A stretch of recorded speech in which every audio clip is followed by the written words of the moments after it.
من چای درست میکنم. نه نمیخواد. به این نیازی نیست. تو برو توی اتاق خودت. کولر رو روشن کن، راحت پاتو رزار رو پاتو بشین. ما برات کار میکنیم. تو به ما دستور بده. وا مامان چتون شده؟ زن داداش یواش یواش همه چی یاد میگیره، شما چرا اینجوری میگین؟ مگه تو خونه ما چند غذای رنگارنگ میخواد درست بشه که باید یاد بگیره؟ مگه بهادر چی میخوره؟ یه نون ساده، یه املت. خاله من پیاز خرد کردن و بلد نیستم. آره میدونم چه کاری رو بلدی، چی رو بلد نیستی. خب خانوم برای ما که نه، حداقل برای شوهرت صبحونه درست کردن یاد بگیر. زن داداش داره نون پختن رو یاد میگیره. شنیده بودم تو درس خوندن خیلی تنبل بودی. پس خانوم یه ذره خونه داری یاد میگرفتی دیگه. من یواش یواش همه چی یاد میگیرم. شما نگران نباشید. خدا کنه دختر جون تا اون روز زنده باشیم و ببینیم. از اون بالا دستور اومده که خدمت کردن به شوهر ثواب داره. مامان داره میگه که یاد میگیره، شما چرا هرس میخورین؟ من همه چیو به زن داداش یاد میدم. کافیه دختر. بهادر بس نیست که حالا تو شروع کردی به طرفداری ازش؟ تو درس و مشق نداری؟ ها؟ 100 تا کار دیگه نداری اونا رو انجام بدی؟ ببین من فقط میخوام هر کی هر مسئولیتی داره اون انجام بده. حواست به این باشه.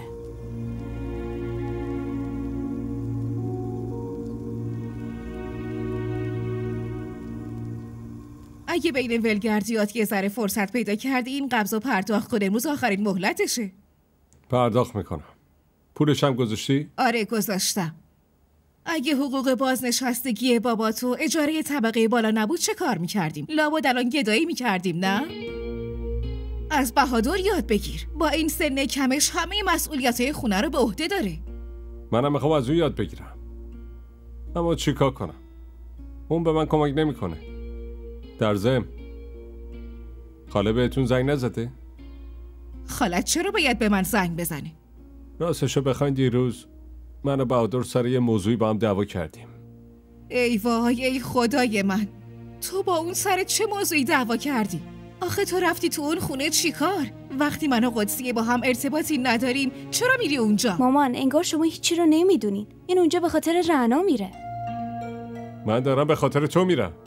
بخوام انتقام بی احترامی به تو رو بگیرم، چون بهادر تو رو ول کرده و با اون دختر پولدار ازدواج کرده. من کی بهت گفتم بری از اونا انتقام بگیری؟ و در ضمن من نمیخواستم اصلا با بهادر ازدواج کنم. ببین یه چیزو خیلی خوب توی مغزت فرو کن. دختر قدسیه محال عروس من بشه هرگز، و دیگه رفت آمد با اونها کاملا ممنوعه.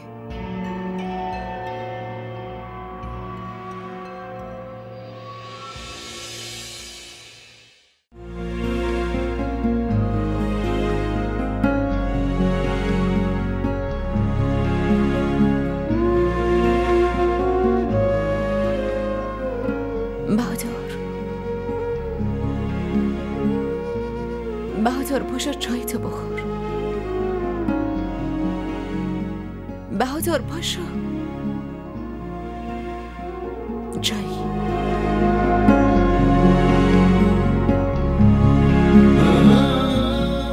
چای؟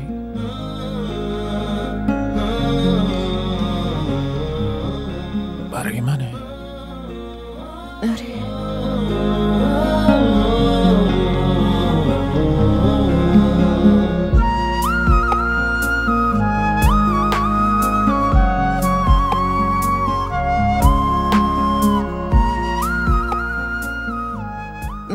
فکر میکنم که از فردا خودم برات صبحونه درست میکنم. تو داری حسابی سورپرایزم میکنی. اول چایی بعدشم صبحونه. اتفاقی افتاده؟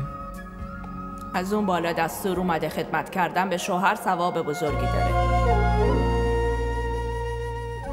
نه اتفاقی نیفتاده. منظورم اینه نکنه مادر و رعنا به چیزی گفتن. اگه گفتن هم حتما درست گفتن.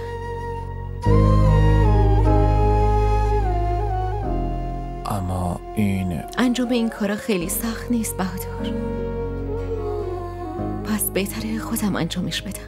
اینجوری لازم نیست از کسی بخوام کارمو انجام بده. آره گیتی درسته، اما لازم نیست این کار رو انجام بدی. اما واسه چایی ممنونم.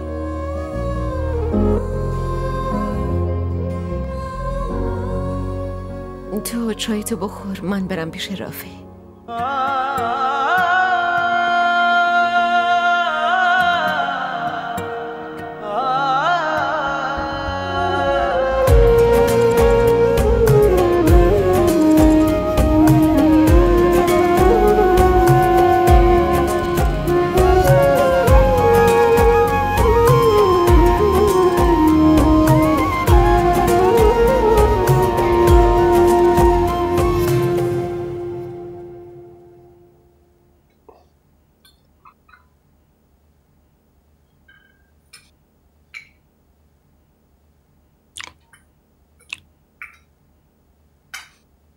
آقا جمیل چند لحظه پیش تماس گرفته بود.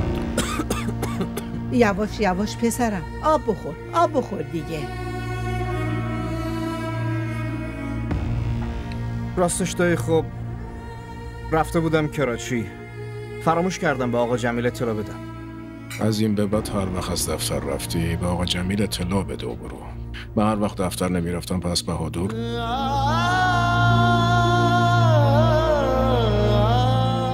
بگذاریم. چشم، از این به بعد حواسم هست. صبح بخیر داداش جان. صبح بخیر. صبح بخیر. بشین منور، بیا صبحونتو بخور.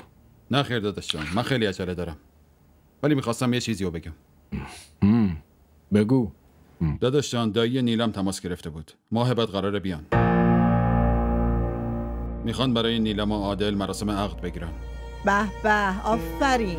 همه چی رو پشت تلفن برنامه ریزی کردی؟ آبجی هیچی برنامه ریزی نشده، فقط دارم مشورت میکنم و بهتون خبر میدم. معذرت میخوام داداش، از طرف خودم ازت معذرت میخوام. من نمیتونم. مادر شوهرم توی خونه تنها میمونه. من نمیتونم هر روز پاشم بیام هی در آباد. شما چرا یه چند وقتی منتظر نمیمونید؟ فریحه، از آمریکا هم هر روز اومدن، اینقدرام راحت نیست. چه نیازی بود به یه خواستگار راه دور جواب مثبت بدی؟ این همه گزینه خوب تو این خونه است، اما تو اصلا نمیبینی. آبجی چه نیازی این حرفو پیش بکشی؟ درسته منور، هر جور خودت صلاح میدونی بهشون بگو. در ضمن پولی چیزی لازم نداری؟ نه داداش، خیلی ممنون، فقط خواستم ازتون اجازه بگیرم، دیگه میرم. باشه، برو به سلامت. خداحافظ. خداحافظ. عمو جون، من ازتون یه خواهشی دارم. بگو دخترم. من برای عروسیم ازتون یه هدیه میخوام.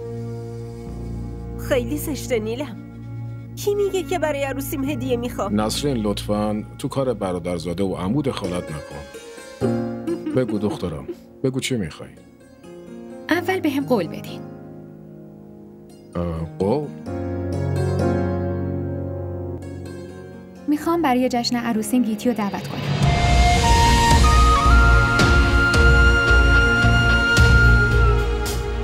عقلت سر جاشه؟ نسرین، یه چیزی به این دخترت بگو. اقبال هنوز خوب نشده. چه نیازی هست اسم گیتی رو جلوش بیاری؟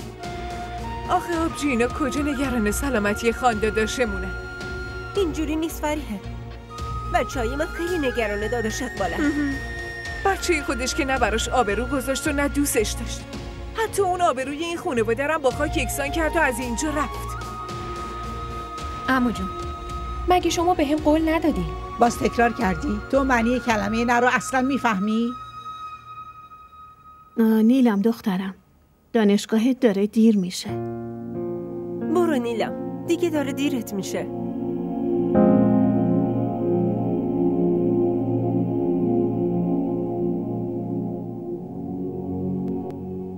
وایسا نیلم. من بهت قول دادم، نمیتونم قولمو بشکنم. خیلی ممنونم عمو جون. تو هم باید یه قولی بهم بدی. چی عمو جون؟ برای عروسیت میخوای گیتی رو دعوت کنی نه؟ بله عمو جون.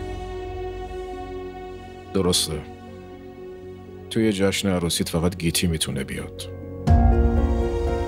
کس دیگه ای اجازه نداره همراهش بیاد.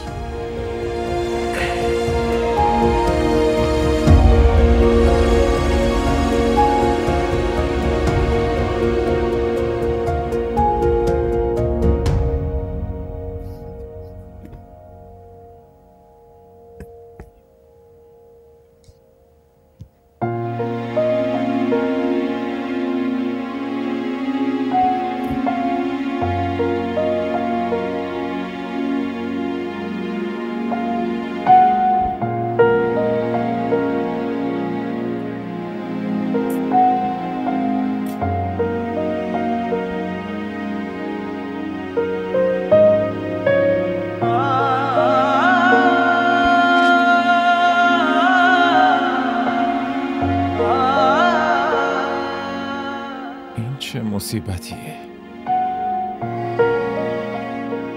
با تو نبودم.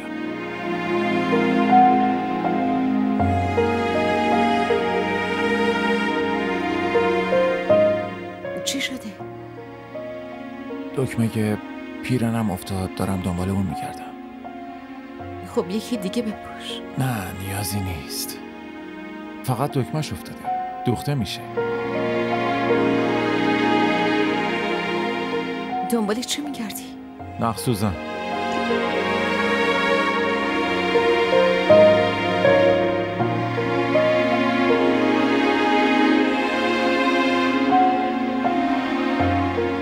مگه تو بلدی دکمه پیرن رو بدوسی؟ آره، اصلا کار سختی نیست.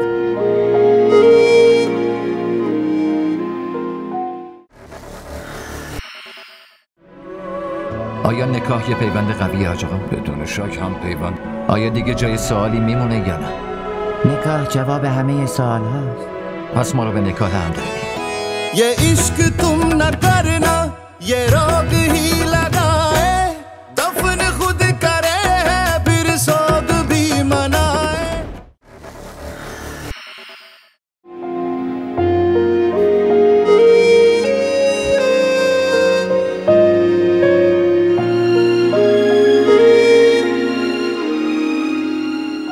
بده من برات بدوسم. نه خودم انجام میدم، تو نمیتونی. تو هم داری تلاشتو میکنی. خب منم تلاشمو میکنم. بده من.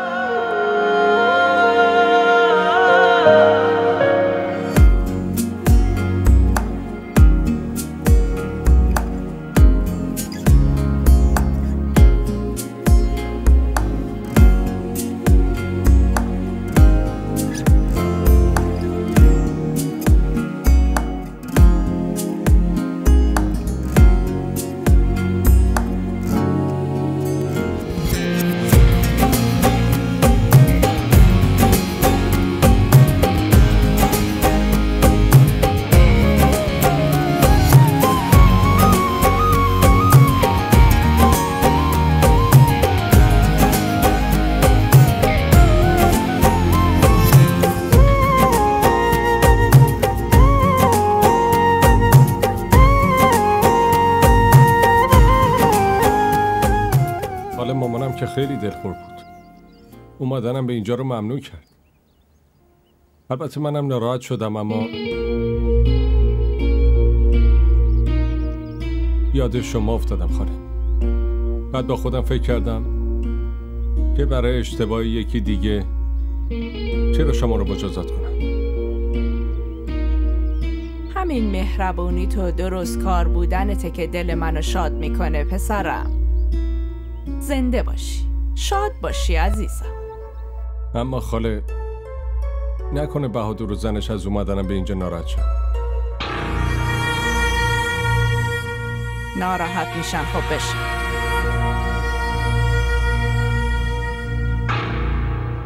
فقط خونه اونا نیست، اینجا خونه منم هست. دختر تو چرا اینجا اومدی؟ بازم میخوای قشقرق بپا کنی؟ از اینجا برو. برو دیگه.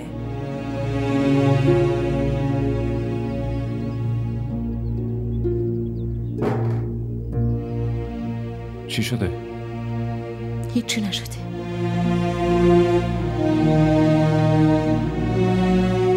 گیتی لطفاً بهم دروغ نگو، چون تو نمیتونی دروغ بگی.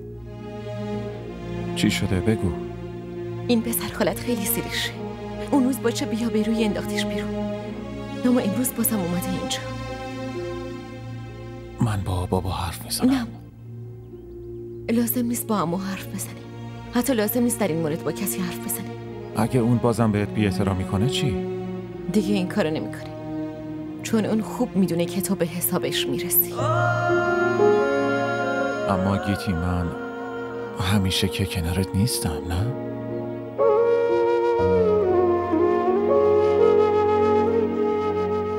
اما اسم تو دیگه روی من هست بهادر، ولی همین کسی جرأت نداره نزدیکم بشه. ولی اون روز که اسمم نتونست بهت کمک کنه، چون تا اون روز من تو رو قبول نکرده بودم.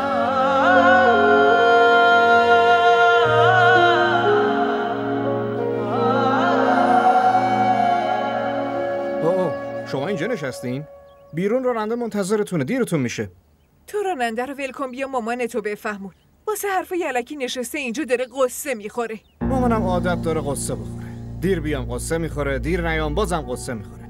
بیچاره عادتش قصه بخوره. شما دوتا خاله و خواهرزادی که اصلا نگران هیچی نیستین. مسئله به این بزرگی و اصلا اهمیت نمیدین. دیدی نیلم چطور با زرنگ بازی تونست حرفشو به اقبال بقبولونه؟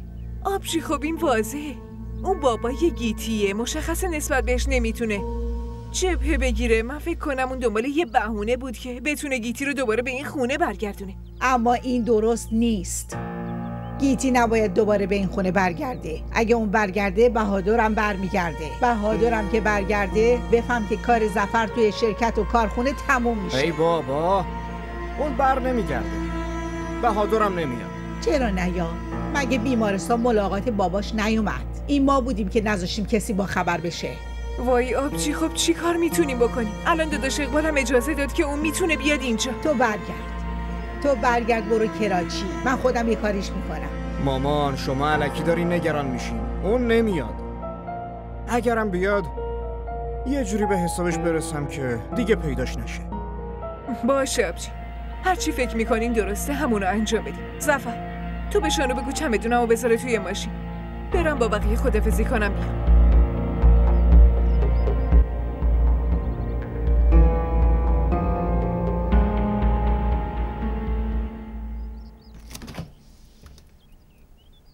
رعنا بعضیا خیلی پر روان. هر اتفاقی بیفته اصلا براشون مهم نی، مگه نه؟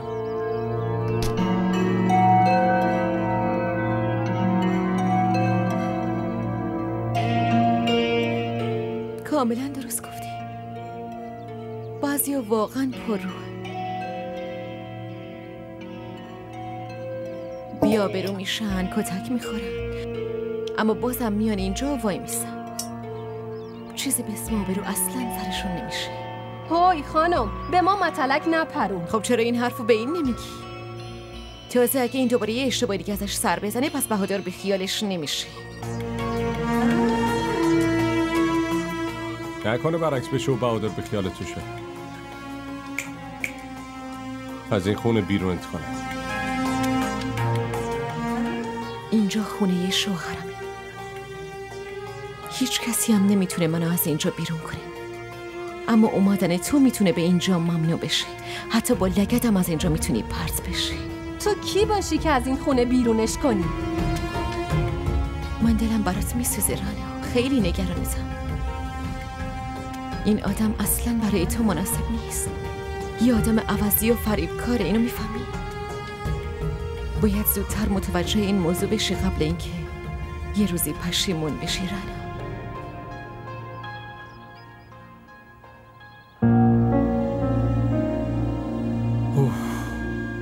چقدر این دختره ترسناکه. بهادر نابود شد. داداش در دست رفت. بی خیال، ولش کن. من باهاش دهن به دهن نمیشم. کار خوبی میکنه. آره عزیزم، حتما میام. باشه، اصلا کار نکنم و بیام پیش تو ها؟ نه خیر.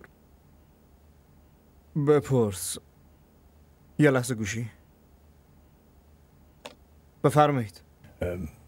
آقا از شرکت برکت تماس گرفتن، باید پولشون رو پرداخت کنیم. خب بکنید. کی منتون کرده؟ دیروز همه یه روز دفتر نیومدین. منم همش منتظر شما بودم. زمانی که آقا بهادر بود هیچ وقت پرداختی ها دیر نمیشد آقا، هیچ وقت. من از شما پرسیدم که وقتی آقا بهادر بود چی کار میکرد؟ نه خیر. از این به بعد حواستون باشه. ببخشید آقا، ببخشید.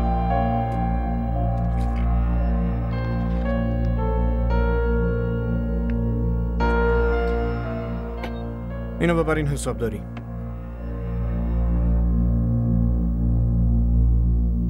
باشه. آقا جمیل، بیاین اینجا. بله آقا. من دیر بیام یا حتی نیام لازم نیست به دایی زنگ بزنید. خودتون میدونید ایشون مریضه. باشه، ببخشید. دیگه تکرار نشه. شما برای دایی کارمند قدیمی هستی، نه برای من. پس خیلی وقتمو نمیگیره که شما رو اخراج کنم. فهمیدی؟ تشریف ببرید.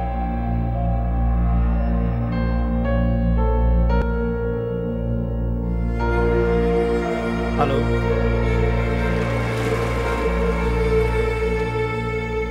نیلم عزیز دلم، قربونت برم. کاری که هیچکی نتونست انجام بده امروز تو تونستی. اصلا نمیشد که توی عروسی من گیتی حضور نداشته باشه. در ضمن از وقتی که داداش اقبال مریض شده یه ذره مهربونتر شده. سکته قلبی چیز کمی نیست. زشت دخترم. مامان، خیلی دلم میخواد همین الان برم پیش گیتی و خودم شخصا برای عروسیم دعوتش کنم. لازم نیست انقدر عجله کنی. اگه عمت یه مشکلی به وجود بیاره اومدن گیتی هم ممکنه منتفی بشه. درست میگه؟ مامانت کاملا درست میگه. انشالله اون روزی که تاریخ عقدت مشخص شد برو خونه گیتی و دعوتش کن. اما زنمو، اون شرطی که عمو گذاشتن چی میشه؟ که گیتی باید تنها بیاد. باید اون شرط رو قبول کنیم. اما گیتی ممکنه ناراحت بشه. داداش بهادر چه فکری میکنه؟ اگه به خاطر این شرط گیتی از اومدن منصرف شد چی؟ زن داداش، شما باید با داداش اقبال یه بار حرف بزنید. شاید راضی بشه. نه نسرین، فایده ای نداره. برعکس اگه عصبانی بشه ممکنه اومدن گیتی رو هم ممنوع کنه. بگذاریم. حالا هنوز تا عروسی فرصت هست. یه فکری براش میکنیم.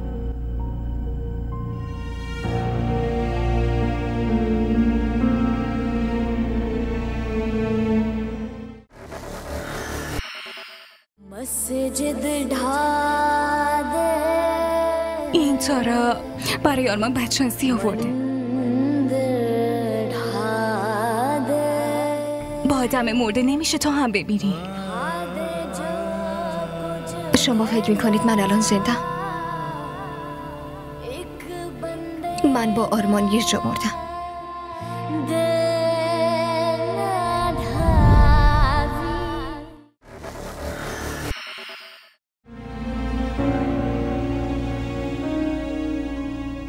خیلی خوب، اینم تموم شد. بفرما. به به، خیلی زود تموم کردی. آره، امروز یکی بهم کمک کرد، واسه این زود تموم شد. به نظر میرسه یه آدم خاص کمکت کرده که از سر و رود خوشحالی میباره. راستش وقتی داشتم اینا رو ویرایش میکردم گیتی اومد پیشم. بهم گفت که میتونه تو این کار کمکم کنه. واسه همین زود تموم شد. که اینطور؟ عالی. مثل این که بین شما دوتا همه چی داره خوب پیش میره. ازدواج کلن همین جوریه. گیتی این پیوند رو قبول کرده و به تو احساس نزدیکی داره میکنه و به همین دلیله که امروز دوست من خیلی صورت شاد و خندونی داره. چیزی از چشمت پنهون نمیمونه. خب من دوست بچگیتم، تو رو خیلی خوب میشناسم. داداش لطیف این آیدیو یه بار چک کنید و نتیجه رو بگید. باشه. این برای چیه؟ نتایج امتحانات. نتایج امتحانات اومد؟ چی شده؟ نتیجه کی رو میخوای ببینی؟ داداش گیتی هم امتحان داده بود. مگه آیدیشو میدونی؟ آره بابا یادمه.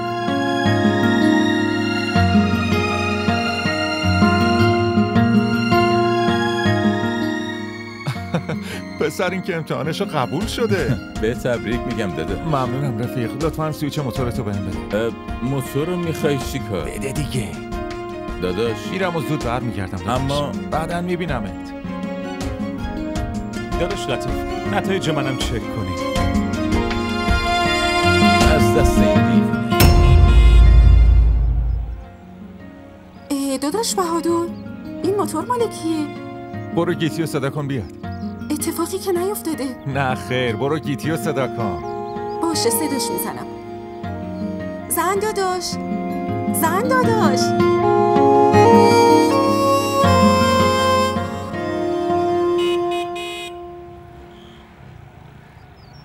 اومدی؟ بیا بریم. بجام بیا دیگه. کجا؟ اول تو بیا بشین.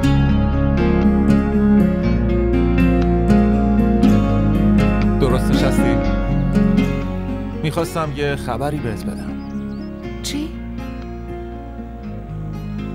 اول اینو بگو، از اینکه با هم سوار موتور شدی چه احساسی داری؟ بهادر بگو موضوع چیه؟ باشه حتما بهت میگم. چه عجله ایه؟ کم کم دارم نگران میشم. نمیخواد نگران باشی. خب بگو دیگه، لذت میبری؟ حالا لازم نیست اینقدر مقدمه چینی کنی، مستقیم بگو دیگه. باشه خیلی خوب میگم. نتایج امتحاناتت اومده. چی؟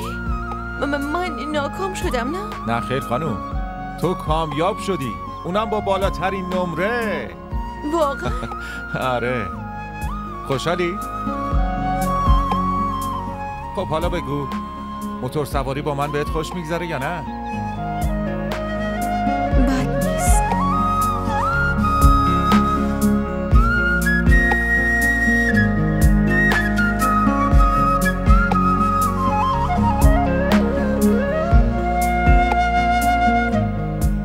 اینو ببین، خودت چک کن، تو موفق شدی.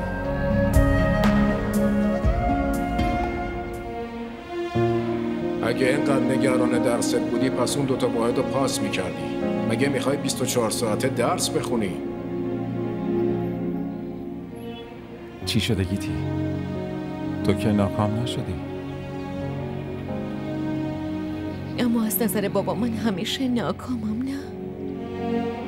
بی خیال این گریه و زاری شو گیتی. آوردمت اینجا که خوشحالی تو جشن بگیری، اما تو گریه میکنی. بریم. عمو جون میتونم بیام داخل؟ آره بیا دخترم.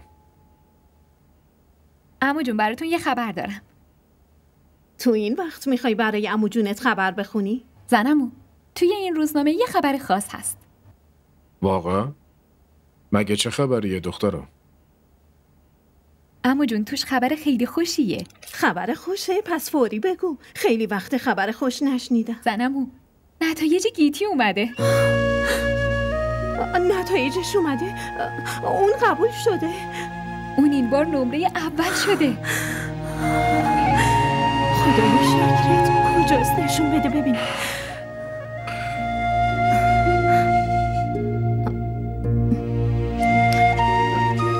اقبال، این خیلی خبر بزرگ و خوشحال کننده. میتونم برم خونه گیتی؟ به هیچ وجه. وقتی خبر خوش در مورد بچه آدم خوشحال کنند است که بچه فرمان بردار بشه. با کاری که گیتی با این خونه و خانواده کرده، حق این که آفرین بهش بگم و از دست داده. به این دلیل اجازه دادم توی عروسی نیلم باشه، چون بهش قول داده بودم. واسه از مهربونیم سوء استفاده غلط نکنی.